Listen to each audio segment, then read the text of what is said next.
Good afternoon everybody. पिछले video में हम लोगों ने बात की एपीसी, एपीएस, एमपीसी, एमपीएस की। आज हम लोग बात करेंगे कंजम्पशन फंक्शन की कि कंजम्पशन फंक्शन कैसे वर्कआउट करता है। ठीक है, आप लोगों को मैंने पिछले सेशंस में ये क्लियर किया है कि जब भी हम कहते हैं x is a function of y, that means x depends on y। तो कंजम्पशन किस पे डिपेंड करता है? Consumption is a function of what? Consumption is a function of income. Consumption depends on income. आपने अपनी सराउंडिंग में भी ये देखा होगा कि जिनकी इनकम ज़्यादा है वो ज़्यादा कंज्यूम करते हैं, जिनकी इनकम कम है वो कम कंज्यूम करते हैं। तो फंक्शनल रिलेशनशिप कैसी है कंजम्पशन और इनकम की? फंक्शनल रिलेशनशिप कुछ ऐसी है कि जैसे जैसे आपकी इनकम बढ़ेगी कंजम्पशन बढ़ेगा। कितना बढ़ेगा? According to MPC. एमपीसी को यहाँ पर हम बी से इंडिकेट कर रहे हैं। एमपीसी पिछली वीडियो में आपको क्लियर किया गया था, it is equal to change in consumption divided by change in income. यानी अगर मेरी इनकम 100 करोड़ बढ़ी एंड एज अ रिजल्ट मेरी कंजम्पशन 60 करोड़ बढ़ी, so I call my MPC to be 0.6।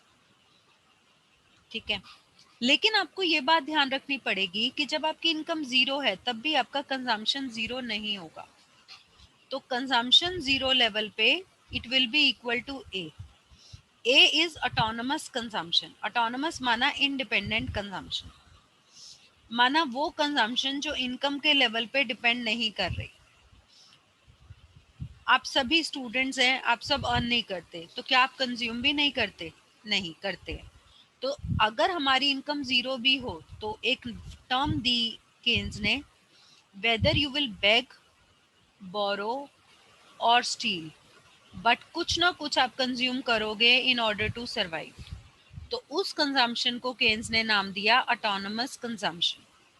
कई बुक्स इसे सी कांस्टेंट से इंडिकेट करती हैं, मैं इसे ए से इंडिकेट करती हूँ, तो it is one and the same thing, right? B is MPC which is marginal propensity to consume. अगर मैं अब इसी चीज को ग्राफिकली देखूं तो बेसिकली हमारे दो कंपोनेंट्स हैं, ए एंड बी। जिन बच्चों के पास 11th-12th में मैथ्स हैं उन्हें पता है कि ये एक लीनियर फंक्शन है जिसका इंटरसेप्ट है ए और स्लोप है बी। जिनके पास मैथ्स नहीं है, इंटरसेप्ट क्या होता है?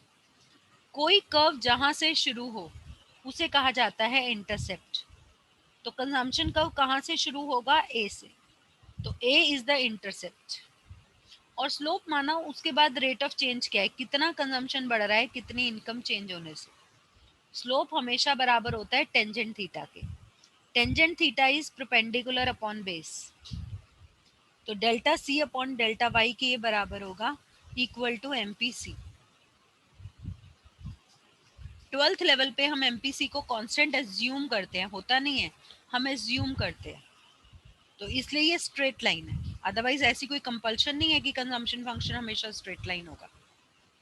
तो आप देखेंगे इनिशियली क्या हो रहा है, इनिशियली आपकी कंजम्पशन ज्यादा है इनकम कम है, कंजम्पशन ज्यादा है इनकम कम है, तो APC will be more than 1।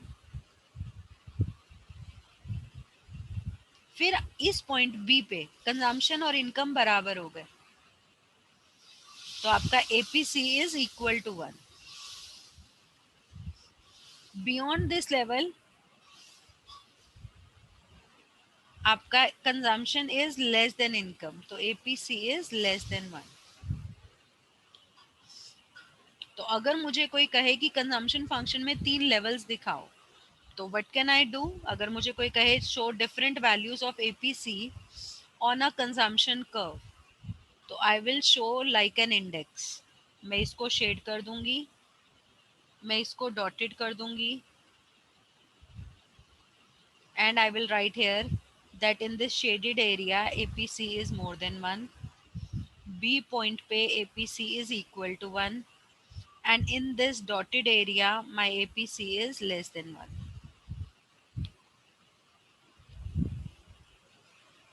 ठीक है, लॉजिकली भी आप समझिए कि जब तक आपकी, मान लीजिए आपकी इनकम बहुत कम है, तो आप चाहे पुरानी लॉकडाउन में बहुत लोगों के साथ ऐसा हुआ है कि हमारी इनकम नहीं है, लेकिन हम कंज्यूम तो करेंगे सरवाइव करने के लिए, तो हम किसी फ्रेंड से बोरो करें, अपने पुराने सेविंग्स खर्च करें, तो वो क्या होंगी? Negative saving. तो शुरू में हमारी कंजम्पशन इनकम से ज़्यादा होगी, लेटर ऑन हमारी इनकम कम होगी, हमारी कंजम्पशन कम होगी, इनकम ज़्यादा होगी, right? So this is the relationship between income and consumption expenditure, and we call it to be psychological law of consumption. कि जैसे जैसे हमारी इनकम बढ़ती है हम कंजम्पशन बढ़ाते हैं, लेकिन उतना नहीं बढ़ाते जितनी इनकम बढ़ती है। यानी अगर आपकी इनकम डबल हुई तो आप अपनी कंजम्पशन डबल नहीं कर देंगे, आपकी कंजम्पशन लेस देन डबल ही रहेगी या उससे कम रहेगी, इनकम से कम रहेगी। ये हमारी साइकोलॉजी है कि इनकम बढ़ी तो हम कंजम्पशन बढ़ाएंगे, हाँ भाई हम रिच हो गए हैं, we shall have a better standard of living, लेकिन उतना नहीं जितनी हमारी इनकम बढ़ी है। ओके, तो हम इसका स्केड्यूल देखते हैं। मान लेते हैं हमें कंजम्पशन, हमें शेड्यूल गिवन है दिस, और हमें कंजम्पशन गिवन है ये। तो आप यहाँ देख रहे हैं जीरो लेवल पे कंजम्पशन कितनी है? 50। तो ये मेरा क्या हो गया? ए। बी क्या है? Delta C upon delta Y. तो आप हर लेवल पे देखिए डेल्टा वाई कितना हो रहा है? 100 100 100 100। डेल्टा सी कितना हो रहा है? 60 60 60 60। सो अगर मैं दो कॉलम और बना लूँ यहाँ डेल्टा सी का और यहाँ डेल्टा वाई का, तो मेरा MPC कितना आ रहा है? At all levels it is 0.6। तो मेरा कंजम्पशन फंक्शन क्या हो गया? ए की जगह ए की वैल्यू डालिए, बी की जगह बी की वैल्यू डालिए, you will get your consumption function. Let's take one more example. मान लेते हैं मुझे अब कह दे कंजम्पशन फंक्शन ये है और शेड्यूल बनाओ, तो वैल्यूज पुट करते जाओ। पहले 0 पुट की 80 आ गया, 1000 पुट की 1000 इंटू 0.8 800 प्लस 80 880, यानी 800 ऐड करते जाओ क्योंकि हर 1000 पे 800 चेंज होगा। 1680 2480 3280, तो यहाँ 1000 ऐड करती जा रही हूँ मैं और यहाँ पे 100 ऐड करती जा रही हूँ। ऑन द अदर हैंड मुझे ये दिया होता और ये निकालना होता, तो my A is 80 and my B is 800 upon 1000 equal to 0.8। तो मेरा सी हो जाता है 80 plus 0.8 Y. This is your consumption function. फिर बात आती है हमारे कि कंजम्पशन फंक्शन चेंज कैसे होता है। अगर आपकी इनकम, आपका ए बढ़ा, ऑटोनोमस कंजम्पशन बढ़ा, तो कंजम्पशन फंक्शन ऊपर शिफ्ट हो जाएगा। अगर आपका कांस्टेंट कंजम्पशन यानी ए कम हुआ तो ये नीचे शिफ्ट हो जाएगा।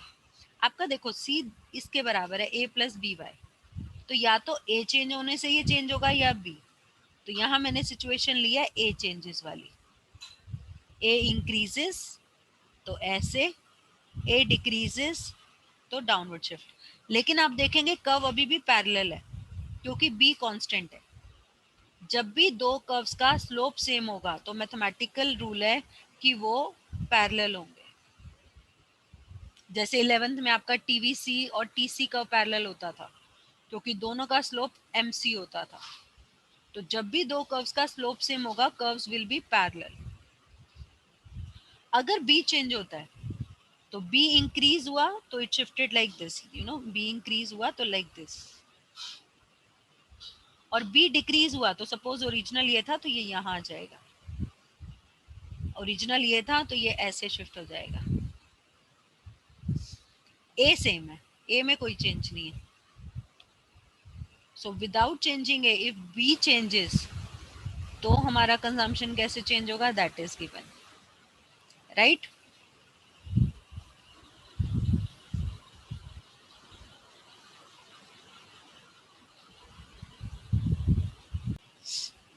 अब बच्चों बात करते हैं ब्रेक इवन लेवल की। आप लोग माइक्रो में जब ब्रेक इवन कहते थे तो आप कहते थे जहां पर टोटल कॉस्ट और टोटल रेवेन्यू इक्वल हो। मैक्रो में ब्रेक इवन होता है जहां पर कंजम्पशन और इनकम इक्वल हो जाए। Your consumption is equal to income, और जब पूरा ही जितना कमा रहे हो सब खर्च कर रहे हो तो सेविंग क्या कर रहे हो? जीरो। तो ब्रेक इवन लेवल के दो फॉर्मूले हो सकते हैं, एक आप कंजम्पशन फंक्शन को इनकम के इक्वल पुट करिए, एक आप सेविंग फंक्शन को इक्वल टू 0 पुट करिए।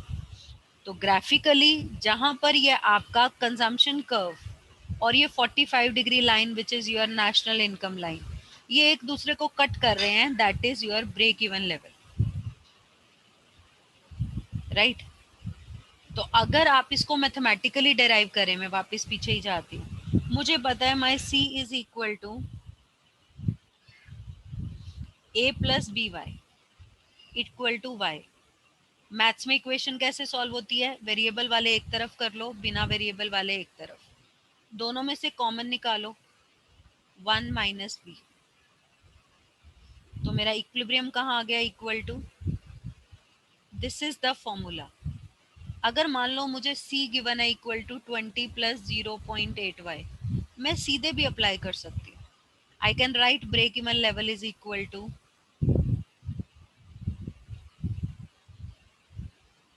this, so it is equal to 20 upon 1.08 equal to 20 upon 0.2, point हटाया, जीरो लगाया, इक्वल टू 100। और अगर मैं सॉल्व करूंगी तब भी अल्टीमेटली मैं यहीं पहुंचूंगी। I can do that, 20 plus 0.8y equal to y, 0.2y equal to 20, y equal to 20 upon 0.2। तो आप जैसे चाहें वैसे कर सकते हैं। तो जब तक कंजम्पशन इनकम से ज़्यादा है, एपीसी मोर देन 1 है, कंजम्पशन कम इनकम ज़्यादा, APC less than 1, and exactly here APC is equal to 1। तो this point is called break even level, क्योंकि APC is C upon Y, C upon Y equal to 1, तो that is C equal to Y.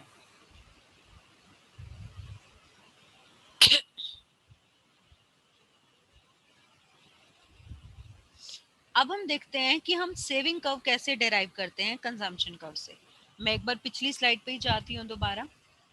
आपने देखा यहाँ पे 200 ए था, अब आपकी इनकम 0 है और आप 200 कंज्यूम कर रहे हो, तो कहाँ से कर रहे हो, या तो उधार ले रहे हो, और मैं ये मान के चल रही हूँ कि आप एक लीगल पर्सन हो, रेप्यूटेड पर्सन हो, आप चोरी भी नहीं करोगे, आप बेगिंग भी नहीं करोगे, तो आप क्या करोगे, आप उधार लोगे। उधार लोगे तो जितना ए उतना माइनस है। जब तक आपकी कंजम्पशन इनकम से ज्यादा है तब तक आपकी सेविंग नेगेटिव है। जब इनकम और कंजम्पशन बराबर हो गए, यानी आप ब्रेक इवन पे आ गए, तो सेविंग जीरो हो गई, और उसके बाद सेविंग पॉजिटिव हो गई। तो यानी इस कर्व में I can show index like this, कि in this area APS is negative, point P पे एपीएस इज जीरो, और इस डॉटेड एरिया में एपीएस इज पॉजिटिव। तो हमने कैसे निकाला सेविंग कर्व, पहले हम देखते हैं मैथमेटिकली। मेरी जो भी इनकम है, मैं या तो उसे कंज्यूम करती हूँ या फिर मैं उसे सेव करती हूँ, राइट। तो मैंने क्या किया, मैंने इनकम में से कंजम्पशन को माइनस कर दिया, मैंने इनकम में से कंजम्पशन को माइनस कर दिया, कंजम्पशन की जगह डाला कंजम्पशन का फंक्शन। अब आप मैथ्स पढ़ के आए हो 10th तक, जब आप ब्रैकेट खोलोगे दोनों के साइन चेंज होंगे, माइनस ए को आगे ले जाओ, इन दोनों में से वाई कॉमन लो, तो इधर से बचा 1, इधर से बचा माइनस बी, तो मेरा सेविंग फंक्शन क्या हो गया, equal to minus A plus 1 minus B Y. तो ये कैसी डेरिवेशन है, मैथमेटिकल। अभी जो मैंने ग्राफ से समझाई थी वो क्या थी, ग्राफिकल। तो हम ग्राफिकली भी शो कर देते हैं कि जितना हमारा ए होगा उतना हमारा माइनस ए होगा। जब तक consumption is more than income, saving equal to negative. आपका डायग्राम सेल्फ एक्सप्लेनेटरी हो जाएगा अगर आप ऐसे लिख के आ जाएं तो। जहां पर c इक्वल टू वाई, वहां पर s इक्वल टू 0। जहां पर consumption is less than income, तब सेविंग पॉजिटिव हो गई। तो इस लॉजिक से हमने कंजम्पशन कर्व से सेविंग कर्व को डेराइव किया। तो as long as consumption is more than income, तो सेविंग नेगेटिव। जब consumption is equal to income, saving zero. जब consumption is less than income, then saving positive. Right. गरीब आदमी कर्जे में दबा रहता है, रईस आदमी के बैंक बैलेंस भरे रहते हैं. तो रईस होगे तब सेविंग करोगे. जब आमदनी अठन्नी खर्चा रुपया वाली हालत है तो उधारी पे जिंदगी चलेगी. Now let's do some numerical examples.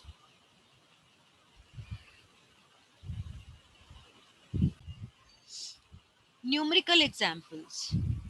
See, if you see, if suppose in the question I am given A equal to this, B equal to this, and I'm given income, I have to complete everything else. So what will I do? At zero level, this is 200. After that, 80% will increase of income. So if income increased 500, this will increase 400. So at every level, I will keep adding 400. 400, 400, 400, 400. So 600 plus 400, 1000. 1000 plus 400, 1400. 1400 plus 400, 1800. So I will keep on adding 400. When it gets to saving, I deducted consumption from income. So it came out to be minus 200, minus 100, 0, 100 and 200. So you can see, as long as consumption is more than income, you can, you know, if they want that you should clarify it to them. So you can clarify, as long as consumption is more than income, saving is negative. When consumption is equal to income, saving is zero. And when consumption is less than income, saving becomes positive. Right? Let us take another example.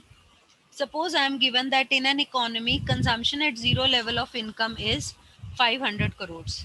MPC is 0.75. And you are asked to find consumption function and break even level of income. So consumption function is equal to A plus BY. A is given to be 500.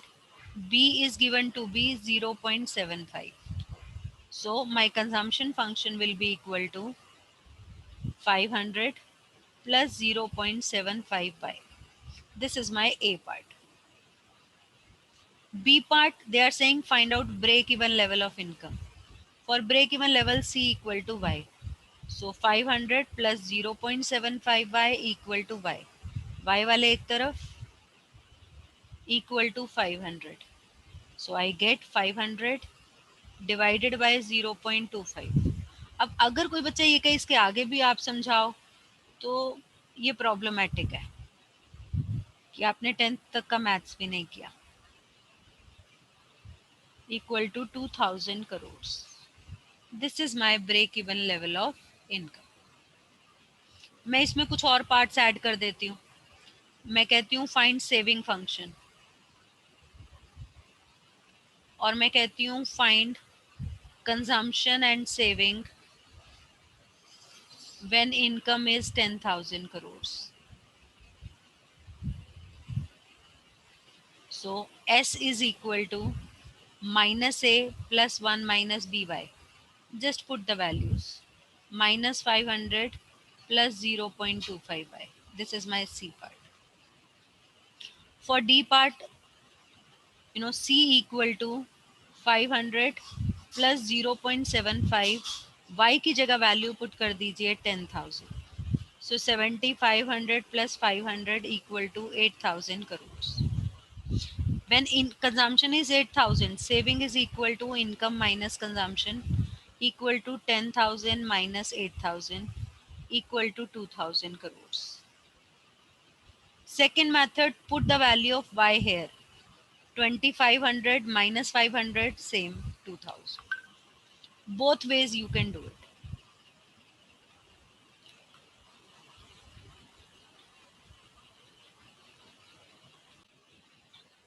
Yes. Now let us look at another numerical. In this question, I am given income and consumption. And they are asking me consumption function निकालिए, saving function निकालिए, break even level निकालिए, और consumption और saving निकालिए when income is 5,000 crores. तो ये 4 parts हैं इस क्वेश्चन के. जनरली इस चैप्टर में से आपको 4 या 6 मार्क्स में एक न्यूमेरिकल CBSE फाइनल पेपर में ज़रूर आता है. तो न्यूमेरिकल्स इस चैप्टर के बहुत इंपॉर्टेंट हैं. तो हमें A गिवन है 20. Autonomous consumption is 20। बी हम निकाल लेते हैं बाय लुकिंग एट कि कंजम्पशन कितना बदल रहा है। हर 100 पे कंजम्पशन 60 बदल रहा है, तो बी आ गया 0.6। तो कंजम्पशन फंक्शन में सिर्फ वैल्यूज डालनी है ए और बी की, 20 plus 0.6y। Similarly saving function में सिर्फ वैल्यूज डालनी है, -20 plus 1 minus 0.6y equal to -20 plus 0.4y। Then C part में हमें ब्रेक इवन लेवल निकालना है, तो हम या तो सी इक्वल टू वाई पुट करें या एस इक्वल टू 0। आप देखेंगे दोनों से आंसर सेम आएगा। 20 plus 0.6y equal to Y, Y वाले एक तरफ ले आए, 0.4y equal to 20, y equal to 20 upon 0.4 equal to 50 crore. यहाँ पर अगर s इक्वल टू 0 पुट करते तो भी -20 equal to 0.4y, 0.4y equal to 20, फिर 20 को 0.4 से डिवाइड करते आंसर सेम ही आता। तो मैं किसी भी फॉर्मूले से कर सकती हूँ। चौथा पार्ट मुझे कह रहा है कि कंजम्पशन जब निकालिए जब हमारी नेचुरल इनकम 5000 है, तो आप कंजम्पशन फंक्शन में y की जगह 5000 पुट कर दीजिए। So you reach at 3020। 5 6 30, 3000, 3000 में 20 ऐड किया। अब सेविंग निकालने के लिए या तो 5000 में से सीधा माइनस कर दो, नहीं तो सेविंग फंक्शन में इसको 5000 पुट कर दो। दोनों तरीके से आंसर आपका 1980 ही आएगा। ये वीडियो देखने का फायदा आपको तब होगा जब आप आज ही सारे न्यूमेरिकल्स, जो भी बुक आपके स्कूल ने रेफर की है, वहां से एक्सरसाइज के सारे न्यूमेरिकल्स आज करेंगे। अगर आप आज वीडियो देखते हैं और फिर भूल जाते हैं, इसका कोई फायदा नहीं होगा, राइट? तो I hope you have understood the concept of consumption function, saving function and numericals related to that. Thank you so much. Be blessed.